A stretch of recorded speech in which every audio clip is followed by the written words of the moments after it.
The Disappearances of the Palmer Brothers. Alaska, the last frontier, evokes a deep sense of awe and trepidation in those who venture into its boundless expanse. The state's sheer immensity, spanning 663,268 square miles of untamed wilderness, makes it larger than many countries, yet its population is sparse, leaving vast swaths of land untouched by human presence.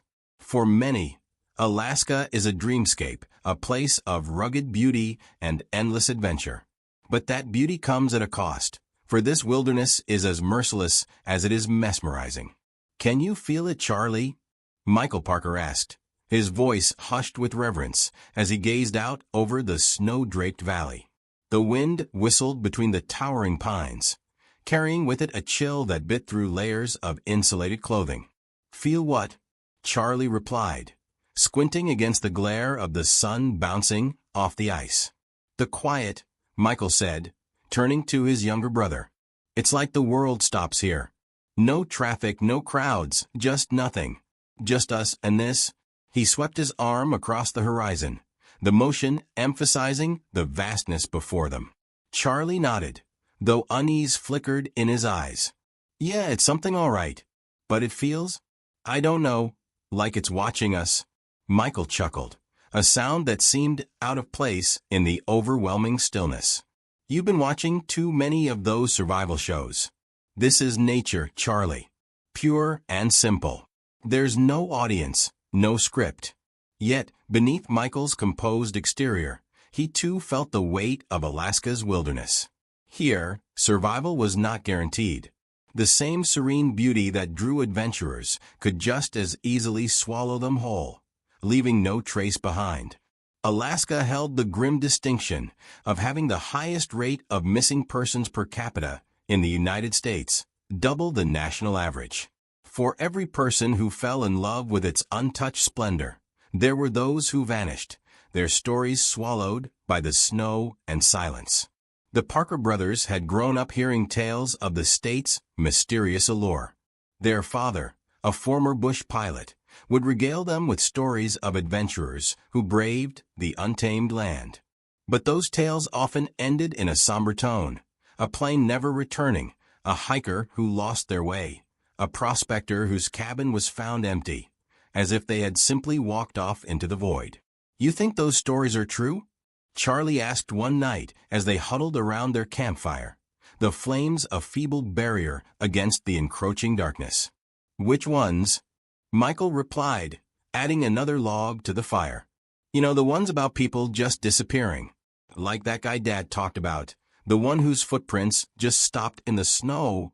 Michael hesitated, then shrugged. "I think Alaska's too big for its own good. People get lost. The cold, the animals, maybe even the terrain. It doesn't take much out here to get in trouble." "But there's always someone missing," Charlie pressed. "Always?" Their father had once told them that Alaska didn't suffer fools. The wilderness was indifferent, an eternal force that wouldn't hesitate to punish arrogance or unpreparedness. Yet it was this same wilderness that called to them, challenging them to prove their mettle. On the morning they set out for the trip that would change everything, the brothers were confident, if not entirely prepared. Michael had spent weeks planning their route through a remote stretch of forest. "We'll be back before you know it," he had assured their worried mother. "It's just a short trip." Short in Alaska was a relative term. As the days passed and the brothers ventured deeper into the wilderness, they encountered the full spectrum of the state's personality. The mornings were dazzling, sunlight turning frost into diamonds. By mid-afternoon, snowstorms would roll in with little warning, reducing visibility to mere feet. Nights brought a bone-chilling cold that seeped through their sleeping bags. "Michael, we should turn back," Charlie said one evening as they sheltered in a makeshift lean-to, the wind howling outside. "We're fine," Michael replied, though his tone was less certain than usual. "The map says the lake is just another mile or two. We'll hit it tomorrow." "But what if it's not there?" Charlie's voice cracked, fear breaking through his calm facade. "What if we're not where we think we are?" Michael didn't answer immediately. Instead, he stared into the flames, their flickering light casting long shadows on his face. "We'll be fine," he repeated, but the words felt hollow. The next day, the brothers set out once more, their determination battling against the growing sense of unease. Hours passed, but the lake never appeared. The snow began to fall again, heavy and relentless. It was as if the wilderness itself had decided to turn against them, erasing any trace of their path. By evening, panic had set in. "We need to stop and figure this out," Charlie insisted, his voice rising with urgency. Michael nodded reluctantly. "Okay, let's make camp. We'll retrace our steps in the morning." But morning brought no clarity. The landscape had transformed overnight, the snow drifts hiding familiar landmarks. It was as if the forest had conspired to trap them, its silence now oppressive, its beauty menacing. Days turned into an agonizing blur of cold and hunger. The brothers' supplies dwindled, their spirits frayed. And then one morning, Michael awoke to find Charlie gone. His heart raced as he called out into the endless white, his voice swallowed by the wind. "Charlie," he shouted, stumbling through the snow. "This isn't funny, come on." But there was no answer, no tracks to follow, just the unbroken expanse of Alaska's wilderness. Weeks later, a search party would find no trace of the Parker brothers. Their story would become another entry in Alaska's grim ledger, a cautionary tale whispered around campfires. The wilderness, vast and impenetrable, had claimed them as its own. And so Alaska remains, a land of stark contrasts, breathtakingly beautiful, yet fiercely unforgiving. It is a place where the line between wonder and peril is razor-thin, a land that both beckons and consumes. For those who venture into its depths, Alaska is not merely a setting.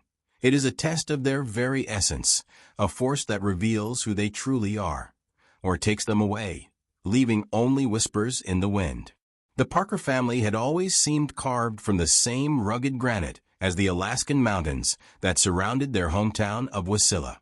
Chris Parker, the family patriarch, was a bush pilot who could navigate the skies above the last frontier as if he had been born with wings.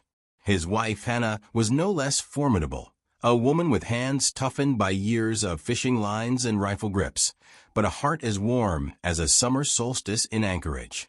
Together, they raised their two boys, Michael and Charlie, with a deep appreciation for the wild beauty of their home.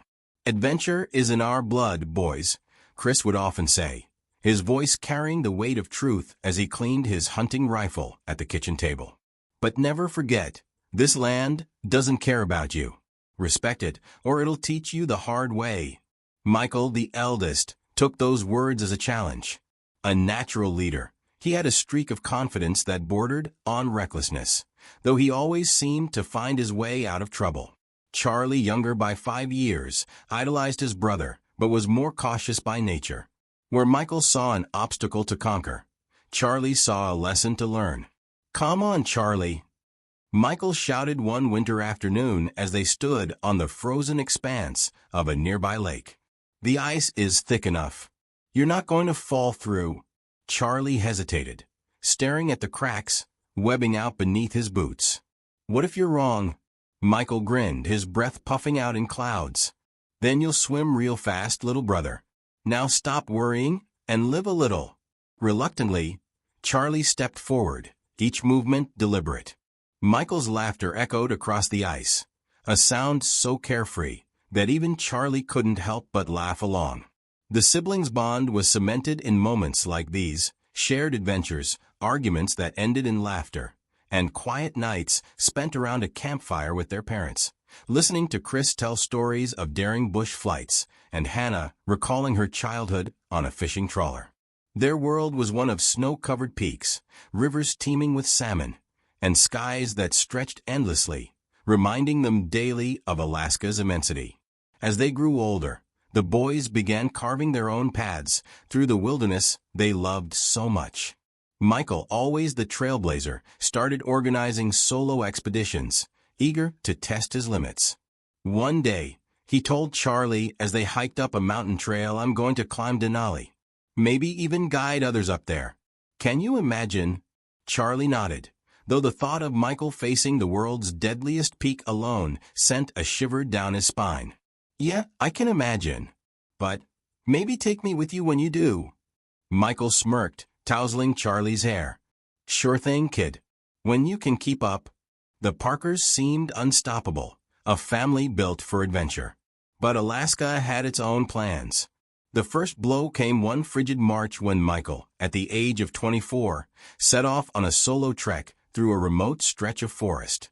He had planned to return within 5 days, his pack stocked with enough supplies to last him double that time. But 5 days turned to 7, and then 10. The Parkers knew better than anyone the dangers of the wilderness, and their worry grew with each passing hour. "We'll find him," Chris said firmly, gripping Hannah's hands as she sat pale and silent at the kitchen table. "Michael knows what he's doing." But even Chris's voice wavered when the search teams returned empty-handed. They found no sign of Michael. Not his tent, not his gear, not even a footprint. It was as if the land had simply swallowed him whole. The Parker family was shattered. "How do you move on from this?" Charlie asked one night, his voice barely audible over the crackling fire. He was 19 now, struggling to fill the void his brother had left behind. "You don't," Hannah replied softly, her gaze fixed on the flames. "You just carry it with you. You carry him with you." The years passed, but the pain of Michael's disappearance never dulled. For Charlie, it became a shadow that followed him everywhere, a constant reminder of Alaska's dual nature, its power to inspire and its ability to take away. He tried to live as his brother had, venturing into the wilderness to find some semblance of connection, but each trip only deepened his sense of loss. And then, 11 years later, the unthinkable happened again. Charlie, now 30, had planned a weekend excursion into a familiar area of forest. "It's just a short trip," he told his parents as he packed his gear. "I'll be back before you know it." The words were hauntingly familiar. "Be careful," Hannah said, her voice trembling.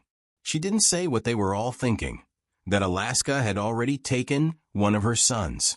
It couldn't take another. When Charlie didn't return on the appointed day, the family's worst fears surfaced.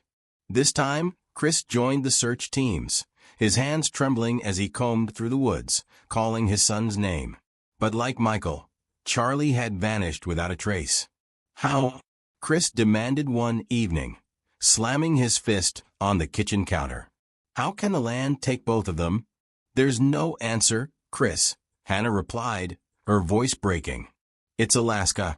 It gives, and it takes." The Parkers' once vibrant household became a monument to their grief. Pictures of Michael and Charlie adorned the walls, their smiling faces frozen in time. The family clung to each other, finding strength in their shared pain. But the emptiness left by their boys was a wound that would never heal. Alaska, for all its breathtaking beauty, remained a land of unforgiving duality. It nurtured the Parkers, shaping them into resilient, adventurous souls. But it also took from them mercilessly. For Chris and Hannah, the wilderness was no longer a place of wonder. It was a thief that had stolen their sons. And yet, even in their sorrow, the Parkers endured. Their story became a cautionary tale, a reminder of the fragility of life in the face of nature's vast indifference. In Alaska, the wilderness is not merely a backdrop. It is a force unto itself, one that both nurtures and consumes, leaving only memories and whispers carried on the wind. The night of June 3, 1999, began like any other summer evening in Wasilla, Alaska. The midnight sun cast a pale glow over the small town, keeping the darkness at bay. Michael Parker, just 15 years old, had plans typical of a teenager, sneaking out with his friends for a night of mischief and freedom. "You sure about this, Mike?" one of his friends, Kevin, asked as they crouched near the edge of Michael's backyard. Their bikes were lying on the grass nearby, ready to carry them into the night. Michael grinned, his youthful confidence shining through. What's the worst that could happen? We'll be back before anyone knows we're gone." The group exchanged nervous smiles before mounting their bikes and pedaling off into the warm Alaskan night. Their destination was a series of parties scattered across town, gatherings that promised excitement, music, and a taste of rebellion. As they wove through the quiet streets, Michael brought up the rear. He enjoyed the feel of the cool night air against his face and the sense of adventure that came with breaking the rules, even if just for one night. The parties were everything they'd hoped for: laughter, music, and the electric energy of youth. But as the night wore on, tensions began to rise. A scuffle broke out at one of the gatherings, a clash of egos fueled by too much alcohol and too little sense. "You okay, Mike?" Kevin asked, noticing the way Michael lingered near the edge of the crowd, his expression clouded. "Yeah," Michael replied, his voice quieter than usual. "Just not feeling it anymore?" "Let's head back," another friend suggested, sensing the shift in mood. By the time they left, the group had grown quieter, their earlier excitement replaced by exhaustion. They rode their bikes through the dimly lit streets, their tires crunching against gravel and the occasional puddle. Michael stayed at the back, his thoughts seemingly elsewhere. "Come on, Slowpoke," one of his friends called, glancing over his shoulder. Michael waved them off, his silhouette just barely visible in the distance. "I'm fine. Keep going." When they reached the house where they'd planned to crash for the night, the group dismounted their bikes and looked around. Michael was nowhere to be seen. "Where's Mike?" Kevin asked, his voice tinged with unease. "Probably taking his time," another friend offered, though the words felt hollow. They waited for several minutes, then retraced their route, calling his name into the stillness. By morning, panic had set in. Michael wasn't at the house, nor had he returned home. His parents, Chris and Hannah Parker, were frantic, their fear deepening with each passing hour. Michael wouldn't just disappear, Hannah insisted, her voice trembling as she clutched a photo of her son. "He knows better than that." The search began almost immediately, involving neighbors, friends, and local authorities. For days, they combed the surrounding areas, calling Michael's name into the dense woods and frigid rivers. Helicopters flew overhead, and search dogs scoured the terrain. Every lead, every whisper of a sighting, was pursued relentlessly. Then came the first clue, a bike, submerged in the icy waters of a nearby river. It was Michael's, its frame unmistakable to his parents. Chris stood at the riverbank, staring at the bike as it was pulled from the water. "This doesn't make sense," he muttered, his fists clenched. "Why would he leave his bike here?" The second clue was even more perplexing. Near an old airstrip, searchers found a pair of shoes, Michael's shoes, wet and neatly placed side by side, as if he'd taken them off deliberately. "Why would he take off his shoes?" Hannah asked, her voice breaking as she held the damp sneakers in her hands. "And where did he go without them?" The discoveries raised more questions than answers. If Michael had fallen into the river, why were his shoes found so far away? If he'd wandered off, why were there no footprints or other signs of his passage? The clues felt more like fragments of a riddle than pieces of a coherent story. Interviews with partygoers from that night yielded little. Most of the teens were too intoxicated or distracted to recall much about Michael's movements. No one reported seeing anything suspicious, and there was no evidence of foul play. The trail went cold. For the Parker family, the uncertainty was unbearable. Chris threw himself into the search, refusing to give up even when others began to lose hope. "I don't care how long it takes," he told Hannah one night as they sat at the kitchen table, maps and search grids spread out before them. "I'm going to find him." Hannah placed a hand on his. "Chris, what if we never know?" Chris's jaw tightened, his eyes red from exhaustion. "I can't accept that." "I won't." The days turned into weeks, and then months. Eventually, the official search was called off, though the Parkers continued to look for their son, driven by a mix of hope and desperation. "Do you think he's still out there?" Charlie, just 10 years old at the time, asked one evening as he sat beside his mother. Hannah pulled him close, her eyes filled with tears. "I don't know, sweetheart. But we're not giving up on him." Years later, Michael's disappearance remains an unsolved mystery, a chilling reminder of the fragility of life in Alaska's unforgiving wilderness. For his family, the not knowing is the hardest part. They live in a limbo of grief and hope, haunted by the unanswered questions. What happened to Michael that night? Did the wilderness claim him, or was there something more sinister at play? The clues, the bike, the shoes, are like ghostly echoes of a life interrupted. And in the vast silence of Alaska, those echoes linger, a haunting reminder of a boy who vanished into the night, leaving behind only whispers in the wind. The haunting discovery of clues surrounding Michael Parker's disappearance remains one of Alaska's most perplexing mysteries, a case that continues to grip those who hear it with a sense of unease. Each clue unearthed seemed to answer one question while raising 3 more, leaving his family and investigators locked in an endless cycle of uncertainty. Chris Parker stood at the edge of the shallow river, the sunlight glinting off the water's surface. The bike lay partially submerged, its frame unmistakable despite the dirt and algae clinging to it. His breath hitched as he stepped closer, the weight of recognition settling heavily on his chest. "It's his," Chris said finally, his voice barely above a whisper. Hannah, standing a few paces behind him, pressed a hand to her mouth. Tears welled in her eyes, but she fought them back. "Why would it be here?" she asked, her voice trembling. "This river, it's not even deep enough to sweep him away. What does it mean?"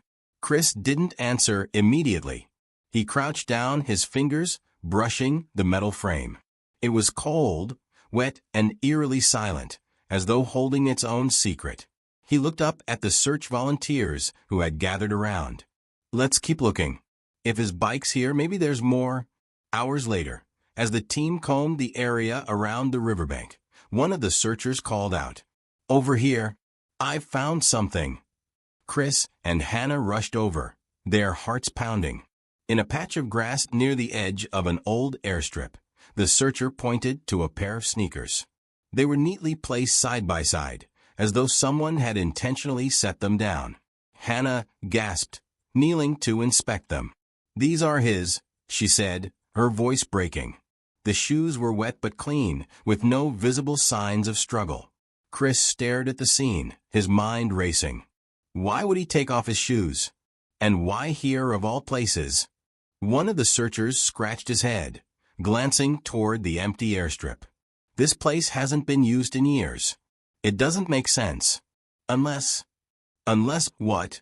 Chris demanded, his tone sharper than he intended. The man hesitated. "Well, unless someone met him here. Picked him up, maybe?" The suggestion hung in the air, heavy with implications neither Chris nor Hannah wanted to confront. The airstrip's proximity added a chilling new layer to the mystery. If someone had met Michael here, was it planned? And if it wasn't, then who and why? The investigators examined the clues with painstaking precision, but the findings only deepened the enigma. The bike in the river was an anomaly. The water was too shallow and slow-moving to pose a real danger, leading some to wonder if the bike had been placed there deliberately. Detective Rowland, assigned to the case, voiced the question on everyone's mind. If this was an accident, where's the body? And why were the shoes found here, near the airstrip? It doesn't add up. Sitting in their living room that evening, Chris and Hannah struggled to make sense of the discoveries. The room was filled with maps, photos, and notes from the search, each piece of evidence staring back at them like a silent accusation. "I just don't understand," Hannah said, pacing back and forth. "Why would he leave his bike in the river? Why take off his shoes? Michael isn't careless. He wouldn't do something like that without a reason." Chris, sitting at the table with his head in his hands, exhaled deeply. "Maybe we don't know the reason," he said, his voice heavy with frustration. "Maybe something happened that we can't see, something we'll never understand." Charlie, listening quietly from the corner, finally spoke up. At just 10 years old, he carried the weight of his brother's disappearance in his own way. "Do you think someone took him?" he asked softly. Hannah stopped pacing, her eyes filling with tears. "We don't know, sweetheart," she said, kneeling to hug him. "But we're going to find out. I promise you." The discovery of Michael's shoes fueled endless speculation. Some theorized that he had willingly left them behind, a sign of a voluntary departure. Chris, sitting at the table with his head in his hands, exhaled deeply. "Maybe we don't know the reason," he said, his voice heavy with frustration. "Maybe something happened that we can't see, something we'll never understand." Charlie, listening quietly from the corner, finally spoke up. At just 10 years old, he carried the weight of his brother's disappearance in his own way. "Do you think someone took him?" he asked softly. Hannah stopped pacing, her eyes filling with tears. "We don't know, sweetheart," she said, kneeling to hug him. "But we're going to find out. I promise you." The discovery of Michael's shoes fueled endless speculation. Some theorized that he had willingly left them behind, a sign of a voluntary departure. Others believed the placement was staged, an attempt to mislead the searchers. And then there was the airstrip, its eerie presence suggesting a connection to transportation, perhaps even abduction. Detective Roland explored every lead, interviewing partygoers, friends, and anyone who might have seen Michael that night. The accounts were vague, muddled by time and teenage recklessness. One boy claimed to have seen Michael talking to someone near the airstrip, but his description was frustratingly vague. "I don't know," he said, fidgeting under the detective's gaze. It was dark. Could have been anyone.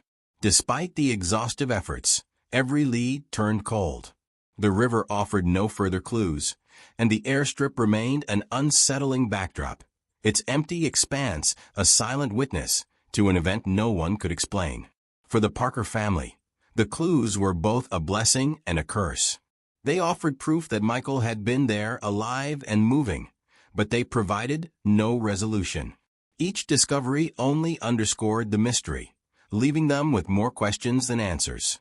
Late one night, as Chris sat alone at the kitchen table, he stared at a photo of Michael, his face frozen in a moment of youthful joy. "What happened to you, son?" he whispered, his voice cracking. "Where did you go?" The clues, the bike in the river, the shoes near the airstrip, remain haunting fragments of a puzzle that refuses to be solved. For those who hear Michael's story, they serve as chilling reminders of how even the smallest details can carry the weight of an unspeakable mystery. For the Parkers, they are painful echoes of a life interrupted, their questions lingering in the cold Alaskan air, unanswered and unrelenting. The years following Michael Parker's disappearance were a slow descent into an unrelenting fog of grief and uncertainty for the Parker family. The Parker home, once filled with the laughter of children and the warm hum of familial life, now carried an unshakable weight. Each day, without answers, seemed to stretch into eternity, leaving Chris, Hannah, Charlie, and the rest of their close-knit community caught between hope and despair. Hannah sat at the kitchen table late one night, absently tracing the rim of her coffee cup. The room was dimly lit, shadows dancing on the walls. Across from her, Chris stared blankly at the map spread out before him. Red circles and notations marked the places they'd searched, a painful reminder of the exhaustive, yet fruitless efforts to find their son. "Do you ever think we missed something?" Hannah finally asked, her voice soft but edged with desperation. Chris sighed, running a hand over his face. "Every day," he replied. "I replay that night in my head over and over, wondering if there's a clue we overlooked. But Hannah, it's like he just vanished into thin air." "I can't accept that," she said, her voice breaking. "He's out there somewhere. I know he is." Their younger son, Charlie, stood silently in the doorway, clutching a stuffed bear he was too old to be holding, but unwilling to let go of. "Is Mikey coming back?" he asked, his small voice cutting through the quiet like a knife. Hannah's breath hitched as she turned to him. "We're doing everything we can to find him, sweetheart," she said, kneeling down to his level. "You remember that, okay?" We're not giving up. But as the weeks turned into months, and then years, the not knowing began to chip away at the family. The search efforts waned, as resources grew scarce and leads dried up. Even the community, once steadfast in their support, began to move on, though the Parkers remained frozen in time, trapped in the uncertainty of Michael's fate. Conspiracy theories swirled in the small town of Wasilla. Some whispered that Michael had run away, unable to cope with some secret torment.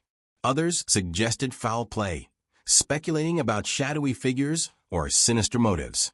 And then there were the local legends, tales of the Alaskan wilderness swallowing people whole, of strange disappearances that defied explanation. You hear what they're saying at the diner? Chris's old friend Dave mentioned one afternoon, dropping by unannounced as he often did. Some folks think Michael might have stumbled into something. I don't know, something bad. Maybe saw something he shouldn't have. Chris set his coffee mug down hard, the sound echoing in the quiet living room. He was a kid, Dave. Just a kid. He didn't stumble into anything. He was taken from us, or worse, and we may never know why. Dave raised his hands in apology, but Chris's frustration lingered long after his friend left. The theories, the rumors, they were all noise, amplifying the agony without ever bringing answers. Hannah, meanwhile, sought solace in faith, attending church more frequently and leaning on her pastor for support. Why would God let this happen? She asked during one tearful conversation, her hands trembling as she clutched a tissue. The pastor offered a kind but solemn reply. Sometimes we don't get to know the reasons, Hannah. But faith means trusting that there's a purpose, even in our suffering. Hannah nodded, though the words offered little comfort.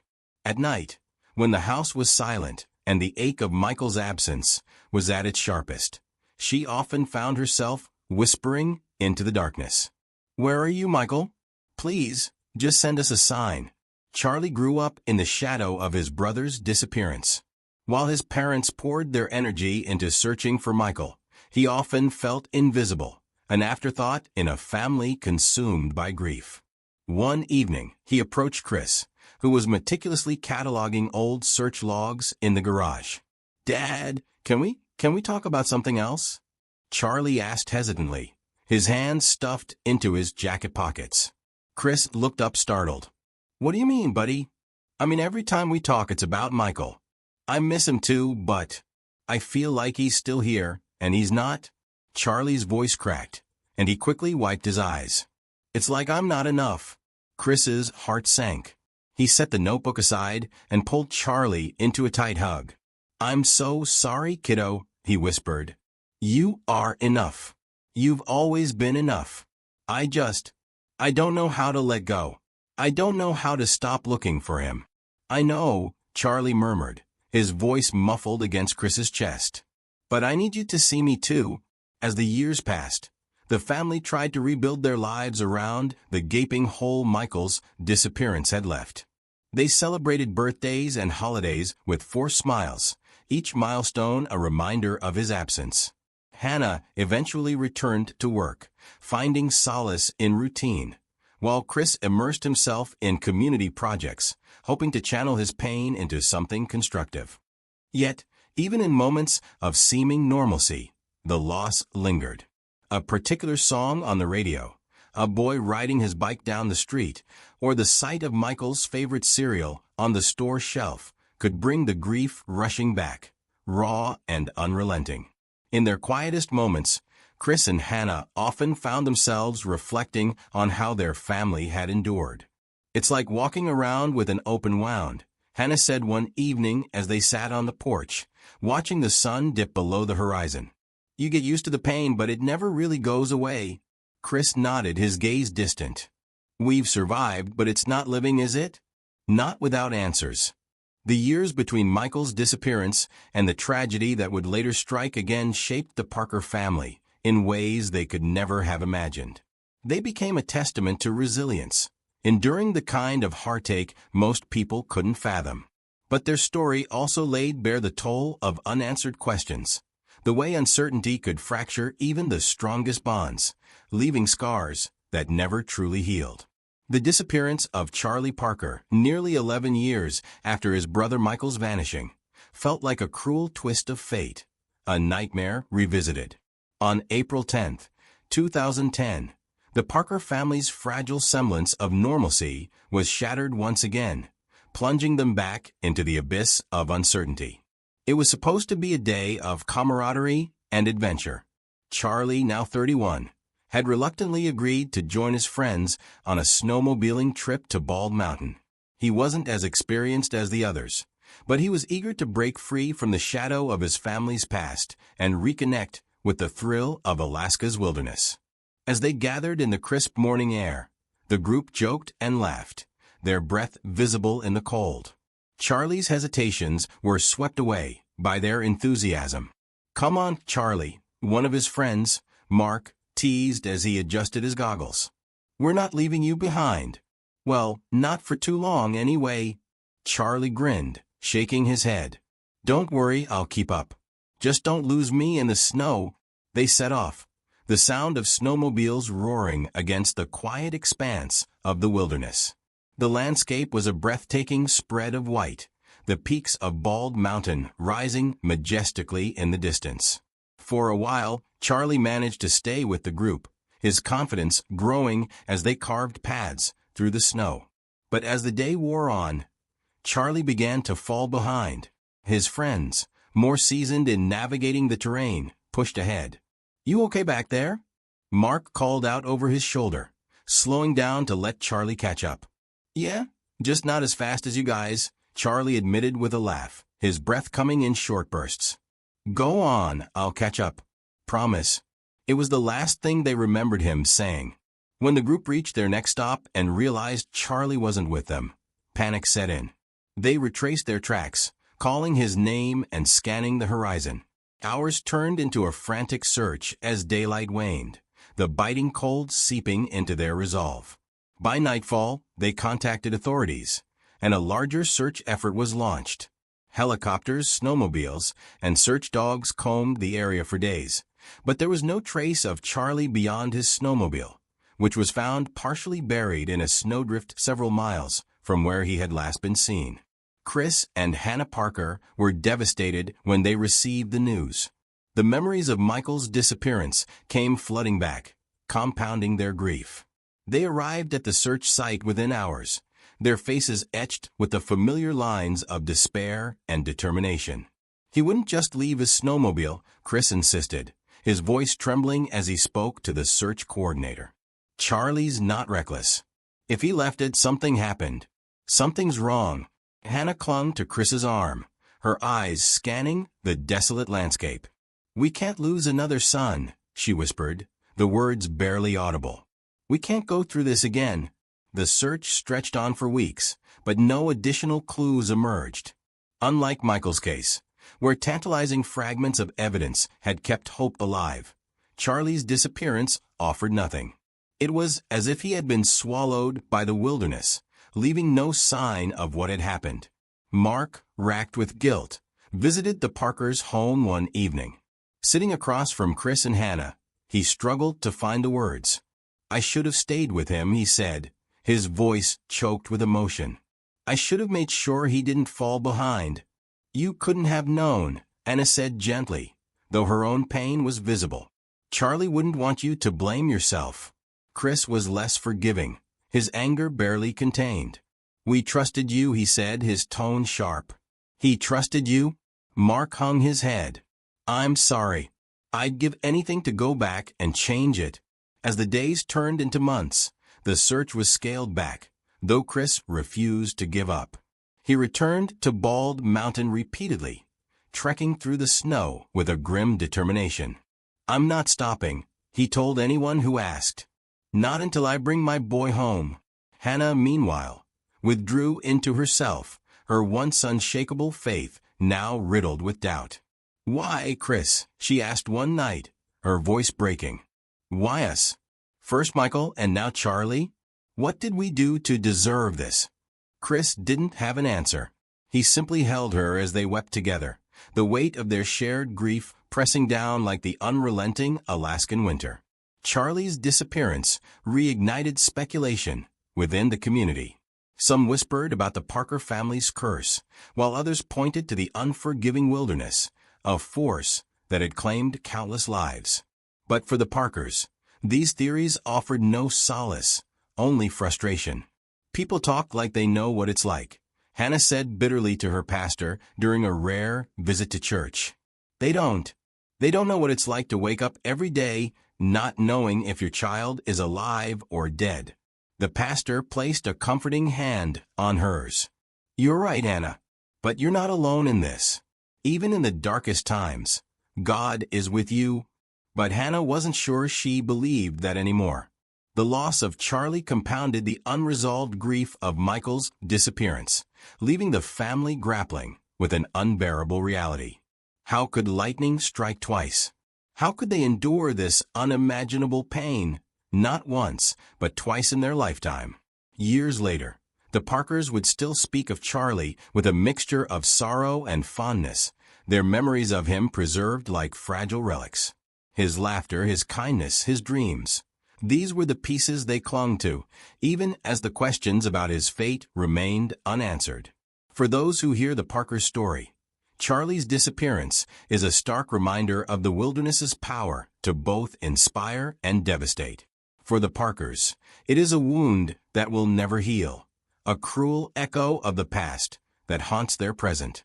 The Parker family often found themselves haunted by the chilling similarities between the disappearances of Michael and Charlie. Even in the quietest moments, the parallels would resurface, like shadows creeping into their minds when they least expected it. It wasn't just the fact that both brothers had vanished. It was the details, the circumstances, the sheer impossibility of lightning striking twice in their family. One evening, Chris and Hannah sat in their living room, the glow of a fading fire illuminating their weary faces. Chris had a glass of whiskey in his hand, untouched, while Hannah stared into the flames as though seeking answers there. "Do you think it means something?" Hannah asked softly, her voice breaking the heavy silence. Chris looked at her, his brows furrowed. "What do you mean?" "I mean, how could it happen to both of them? First Michael, now Charlie. Both trailing behind. Both leaving behind clues that lead nowhere. It's too much to be a coincidence." Chris let out a long sigh, leaning forward and resting his elbows on his knees. "You're asking questions I've been asking myself for years, Hannah. I don't know if it's fate, bad luck, or something else entirely." "Something else," Hannah echoed, her voice barely above a whisper. She hesitated before adding, "Sometimes I wonder if something took them." Chris turned to her sharply, his eyes narrowing. "You mean like someone? Or something?" "I don't know," she admitted, her hands trembling in her lap. "But the way it happened, Chris, it's almost like the wilderness itself reached out and swallowed them whole. First Michael, now Charlie. What are the odds?" The eerie parallels between the two disappearances had not gone unnoticed by the community either. The small town of Wasilla buzzed with speculation, and the Parkers often found themselves the unwilling center of whispered conversations and probing questions. One day, while picking up groceries, Hannah overheard two women talking in hushed tones near the bakery section. "It's the same thing all over again," one woman said, shaking her head. "First Michael, now Charlie. It's like their family's cursed. Or maybe it's the wilderness," the other replied, her voice conspiratorial. "You hear the stories about people disappearing in Alaska. It's not just accidents. It's something else out there." Hannah clenched her fists, fighting back tears as she walked away, the weight of their words pressing down on her. It wasn't the first time she'd heard such theories, and it certainly wouldn't be the last. The uncanny similarities also captured the attention of law enforcement and search and rescue teams. Though they dismissed the more fantastical theories, they couldn't deny the unsettling pattern.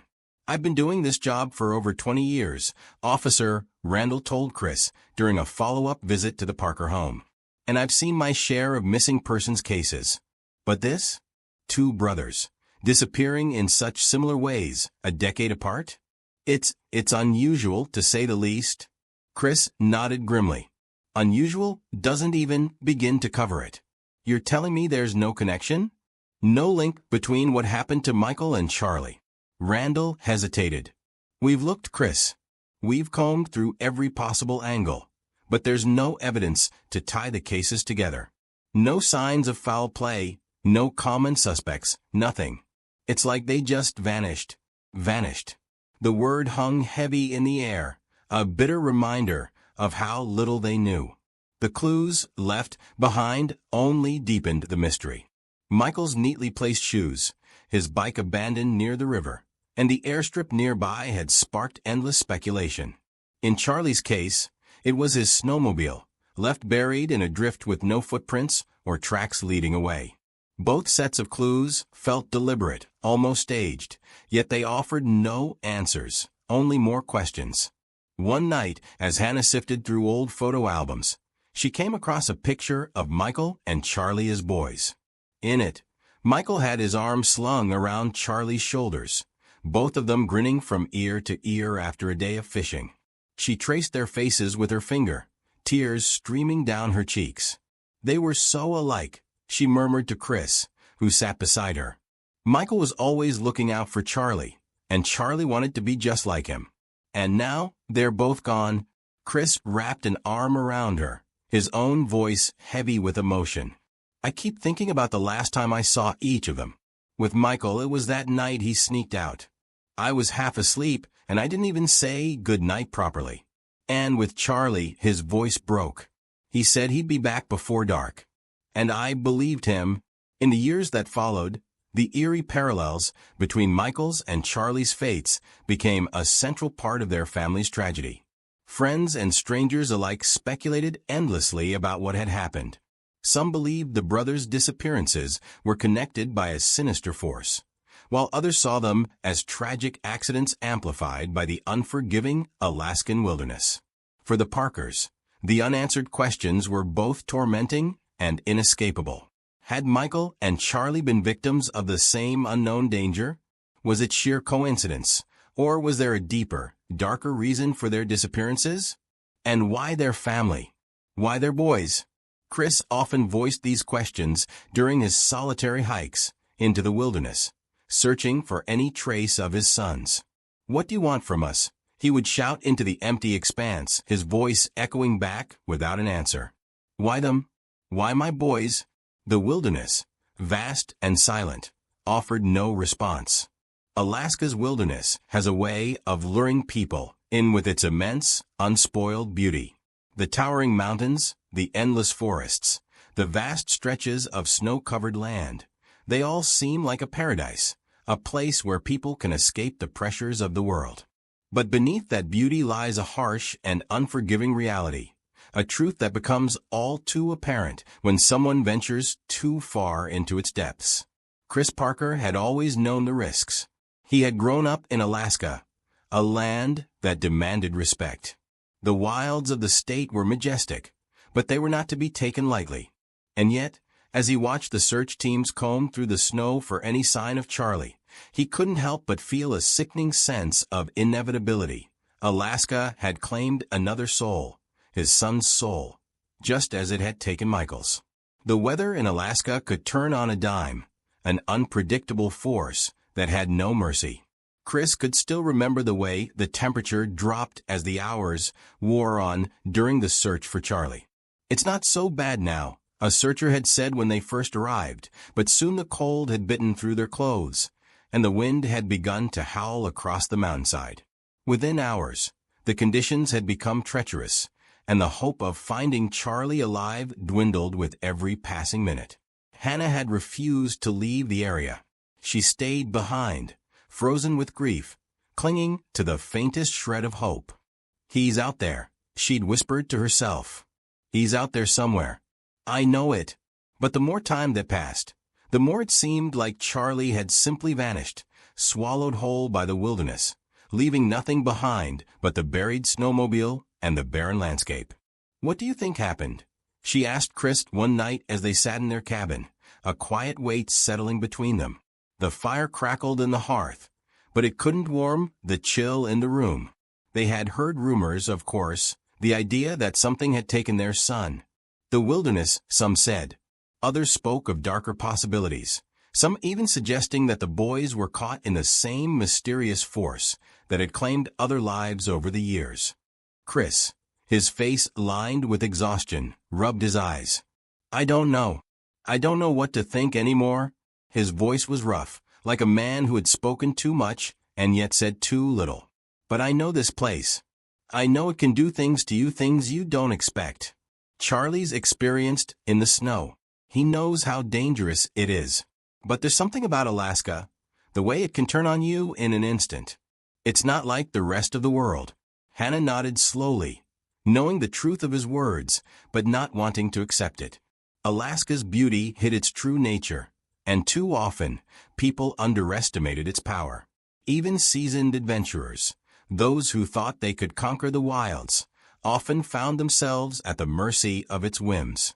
As the days dragged on, the search continued, but no new clues came forward. It was as if the wilderness itself had swallowed Charlie, and no one, not even the trained search teams, could find a trace. The mountains seemed to stretch on forever, their peaks disappearing into the sky, while the endless forests and rivers kept their secrets tightly held. Even if Charlie had fallen, how would anyone find him? The landscape offered no guarantees, no safety net. In Alaska, the wilderness could erase a person from existence without a sound. One evening, as Chris and Hannah sat on the porch of their cabin, the distant roar of an approaching storm filled the air. The wind had begun to pick up, and the sky had turned a deep, ominous gray. Chris squinted into the distance, watching as the first flakes of snow began to fall. You know, he said softly, when Michael disappeared, I thought we were just unlucky. I thought we were just one of those families that things happen to. Hannah turned to look at him, the wind tugging at her hair. And now I know it's not about luck. It's about this place. Alaska takes. It gives too. There's nothing like it, but it can't be tamed. It just takes. The quiet between them was filled with the weight of his words. They both knew it was true, and yet neither could accept it fully. The land they loved had also claimed their sons, and the brutal reality was that no one could be prepared for its harshness, no matter how much they knew or how skilled they were. The wilderness in Alaska is not a friendly place, not even for those who think they understand it. It's not the kind of land that you conquer. It's the kind of land that humbles you, reminds you that you are small and insignificant in the face of its power. Even the most experienced outdoorsmen can find themselves outmatched by its shifting conditions, its unpredictable storms, its vastness that seems to stretch endlessly in every direction. In the blink of an eye, the weather can change, and a trip that seemed simple and safe can become a battle for survival. For Chris and Hannah, Alaska's beauty had been a source of pride, but now it felt like a cruel reminder of the danger that lived within it. The high mountains, the freezing rivers, the endless forests, all of it was a reminder that their sons, no matter how skilled or prepared, had been helpless in the face of this vast wilderness. And no matter how hard they searched, no matter how many times they retraced their steps, it felt as if Alaska was holding onto its secrets, keeping their sons from them forever. In the end, it was the wilderness itself that became both the greatest challenge and the most heart-wrenching loss for the Parker family. Alaska's wild beauty was intertwined with its relentless dangers, a dual nature that neither love nor grief could change. The state's ability to give and take in such a profound way was something the Parkers would never forget, a reminder that in the wilderness, even the most experienced adventurer can become lost, never to be seen again. The mystery of Michael and Charlie Parker's disappearances continues to linger, a shadow that stretches over the Parker family and the small community of Wasilla. With each passing year, the unanswered questions seem to grow heavier, and the theories about what happened to the two brothers have only multiplied. Yet no one has ever been able to provide an explanation that makes sense of the strange and unsettling circumstances surrounding their disappearances. Chris and Hannah have had to live with the not knowing, each day filled with the weight of speculation and the crushing uncertainty that came with it. There were times when Chris would go for long walks, alone in the wilderness, hoping for some clarity, some sign that might point him in the direction of answers. One evening, after a particularly frustrating search, he returned to their cabin and found Hannah sitting by the fire, her face tired but determined. She didn't ask him how it had gone. She could tell by the way he carried himself that it had been another dead end. Instead, she spoke. "You've heard the rumors, haven't you?" she asked softly, her voice steady, but her eyes full of doubt. Chris paused, sinking down into the chair across from her. "You mean the ones about what happened to Michael and Charlie?" She nodded, her fingers nervously tracing the edge of her mug. "People are starting to say things, Chris. Some are even claiming that maybe they weren't just lost. Maybe they were taken." Chris felt a sharp pang in his chest. "Taken? By who? What do they mean?" "I don't know," Hannah whispered, her voice trembling slightly. "But it's been so long now, and with every passing year, the theories just get stranger. Some folks think they were victims of foul play, others, well, some think it's something supernatural. Something out there in the wilderness." "Supernatural?" Chris repeated, his tone a mix of disbelief and frustration. "Hannah, this isn't some ghost story. This is real life. Michael and Charlie are gone, and no one knows why." She nodded, her gaze dropping to the fire. I know. But the weird thing is, the more I think about it, the more I can't shake the feeling that something just doesn't add up. You think about Michael's shoes, neatly placed by the river, and Charlie's snowmobile, just buried in the snow with no tracks leading away. It's as if someone or something was trying to hide what really happened. Or maybe it wasn't an accident at all. Chris rubbed his face in frustration. But there's no evidence. No evidence of foul play. No sign of a struggle. Just nothing. Hannah looked at him, her eyes filled with the same pain he felt. What if it wasn't foul play, though? What if they just disappeared? On their own? Do you ever think about that? What if they didn't want to be found? Chris froze at the question, his heart skipping a beat. You think they just walked away? Michael and Charlie? You think they just left? It's hard to imagine, I know, she said quietly. But maybe the pressure of everything, their lives, the expectations, all the weight they carried, maybe it became too much. What if they chose to disappear? The idea was one that Chris had tried to push away. The notion that his sons might have deliberately vanished, leaving behind their family, their home, was something he couldn't bear to consider. But the more they talked about it, the more the theory began to gnaw at him. It seemed improbable, but then again, nothing about Michael and Charlie's cases made sense. Their disappearances were a riddle with no answer. And then there was the question of Alaska itself. Its vast, untamed wilderness, a place that had the power to erase people without a trace. Chris had always known the land could be dangerous. He had known that the wilds of Alaska could turn deadly in an instant. But what if there was something more to it? Something darker? Was it possible that the wilderness itself had somehow claimed both of his sons? As Chris sat with Hannah, the questions began to weigh heavier on him. I don't know, he said finally, his voice tired. I don't know what happened. I don't know why they disappeared, or if they were even still alive. And I don't know if we'll ever know. You're right, Hannah replied softly, the uncertainty in her voice mirroring his own. We may never know the truth, but that doesn't mean we stop asking. And that's what it came down to, the need for answers. The need to know what had happened to Michael and Charlie. The need to understand how two young men, so full of promise, could just vanish without a trace. Over the years, as the theories swirled and the rumors spread, the Parker family became all too familiar with the unsettling silence that followed each search, each attempt to uncover the truth. Theories about foul play ran rampant. Some speculated that someone with ill intent had targeted the brothers, that they had been harmed, perhaps even abducted. But in the years since their disappearances, no evidence of violence had been found. No signs of struggle. No DNA. Nothing that could point to another person's involvement. Yet the lack of evidence didn't stop the whispers. In small towns like Wasilla, rumors spread quickly, and everyone had their own idea of what had happened. Others believed that Michael and Charlie had simply been victims of the harsh realities of Alaska's wilderness. They had ventured too far, too deep, into a land that was not meant to be navigated without care. They had misjudged the terrain, or perhaps the weather had turned against them, and they had been swallowed up by the vastness of the land. And then there were those who suggested something more unusual, something beyond the ordinary. Maybe it was the land itself, the ancient wilderness, that had claimed their spirits. Maybe it was something supernatural, some force lurking in the cold, dark corners of Alaska's vast wilderness.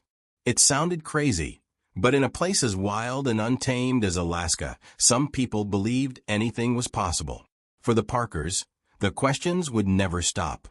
No answer could bring closure, and no theory could fill the empty space left by their sons. Michael and Charlie's disappearances had left a hole in the family, a gap that no amount of speculation could ever fill. Yet, as the years passed, the search for answers continued, because sometimes it wasn't the truth that mattered most, but the search itself. And for Chris and Hannah, that search was something they would carry with them for the rest of their lives, even if the truth remained forever out of reach. The weight of loss never truly leaves the Parker family. Michael and Charlie, the two brothers whose lives were abruptly stolen by the wild, have become shadows in the family's daily existence. The years that have passed since their disappearances haven't dulled the pain. Rather, they've deepened the sense of unanswered questions that haunt Chris and Hannah. The lack of closure, no definitive answers, no finality, has left them both suspended in a state of perpetual grief. It's a kind of mourning that doesn't ebb with time, but instead twists and stretches, ever present, like an invisible thread that ties them to their lost sons. One evening, as Chris sat on the porch overlooking the vast expanse of Alaska's wilderness, the wind picking up in the trees, he spoke softly, his voice carrying the weight of years without answers. "I used to think I could move past this. You know," he said, looking out at the horizon, where the last light of the day faded into the mountains. "That one day, I'd wake up and it wouldn't hurt so much. That we'd find peace." Hannah sat next to him, her hands folded tightly in her lap, her eyes staring into the darkening sky. "And now," she asked quietly, "now I think about the day they disappeared every day. It's like it happened yesterday. The not knowing, it's suffocating," Chris admitted, his voice cracking with the emotion that still surged within him. "We'll never know what happened, never get those answers. And I don't know how to live with that." Hannah took a deep breath, her gaze distant as she spoke. "We never could have prepared for something like this. They were just boys, Chris, full of life, full of promise. And one day, they're gone. Just like that. The wilderness took them, and we don't know why. We'll never know." Chris nodded, the quiet of the night wrapping around them. It was a familiar feeling, this endless cycle of longing, of searching for something that might never be found. "I know. It's just so hard. People move on. They forget. But we can't forget. We can't forget them." "I know," Hannah said softly, her voice barely more than a whisper. "It's the not knowing, the unanswered questions. The way people just go on with their lives, like everything is normal. And yet, we're stuck here, stuck in the past, always wondering, always asking why." The years had not erased the pain. It had only layered it, added depth to it. Every year that passed without an explanation only reinforced the tragedy of Michael and Charlie's disappearances. Their faces, young and hopeful, remained etched in the memories of those who had known them. But for the Parker family, their absence felt like a permanent scar. "Do you think about them?" Hannah asked, her voice trembling slightly. "Do you ever wonder what they would have been like if they had lived?" Every day. Chris had thought about it more times than he could count. "I think about Michael and Charlie all the time, about what they could have been, the lives they might have led. And I wonder, was there something we missed? Something we didn't see? Could we have done something different to protect them? Hannah wiped away a tear, but it wasn't from sadness alone. It was the frustration of a mother who would never stop loving, never stop wondering. There was nothing we could have done, Chris. The wilderness. Alaska is its own force. It doesn't care who you are, how prepared you are. It's bigger than any of us. The weight of their conversation hung in the air. And yet, they both knew that no matter how many years passed, this hole in their lives would never be filled. The mystery surrounding Michael and Charlie would remain unsolved, a legacy of unanswered questions that would ripple through their lives forever. And yet, in the midst of the grief and confusion, there was also something undeniably powerful about their story. The Parkers had shown resilience in the face of unbearable loss. They had stood together, leaned on each other, and carried on in the face of something that was simply too big to comprehend. Their lives were bound together by the love they had for Michael and Charlie, and even in the absence of answers, that love had not wavered. The mystery, though unresolved, had become a part of them. The wilderness, for all its beauty and danger, had left an indelible mark on their hearts. But it was not just the wilderness that had shaped their journey. It was the love, the memories, and the unspoken bond that the Parker family shared. That would endure long after the questions faded into the background. In Wasilla, the memory of the Parker brothers lives on. People speak of Michael and Charlie not with sadness alone, but with a sense of wonder at how two young lives, so full of potential, could have been lost so suddenly and so completely. The mysteries of their disappearances may never be solved, but their story remains a testament to the fragility of life, to the way Alaska's wilderness can consume the unprepared, and to the way grief, love, and unanswered questions can coexist in the human heart. The Parkers may never have closure, but they will always have the legacy of their sons, a legacy defined by love, by a bond that nothing could ever break, and by a mystery that will continue to haunt the wilds of Alaska long after the last question is asked.